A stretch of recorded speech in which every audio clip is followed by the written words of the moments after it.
వచ్చేసిన మనం అయితే మార్గోసా రివైల్డ్ కి. మన రూమ్ ఇదే.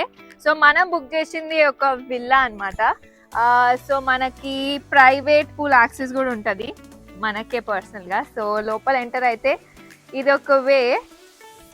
సో ఎంటర్ అవ్వగానే ఫస్ట్ లోపలికి వెళ్ళే ముందు నేను ఏదైతే పూల్ గురించి మాట్లాడుతున్నానో ఆ పూల్ ఇదే అనమాట.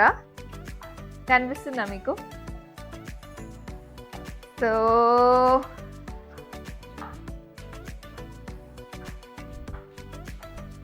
బాగుంది కదా. సో మనకి ఫ్యామిలీతో వస్తే మటుకు మంచిగా మనకి ప్రైవేట్ పూల్ ఉంటుంది కాబట్టి ఈజీగా యాక్సెస్ చేసుకోవచ్చు. ప్రైవసీ కూడా చాలా మంచిగా ఉంది ఇక్కడ. సో ఏం టెన్షన్ లేదు ప్రైవసీకి. ఇప్పుడు మోస్ట్ అవైటెడ్ లోపల చూద్దాం మనం. వచ్చేయండి. ఎంటర్ అయితేనే మనకు ఒక పెద్ద హాల్ కనిపిస్తుంది. చూస్తుండ్రా? ఇదంతా మనో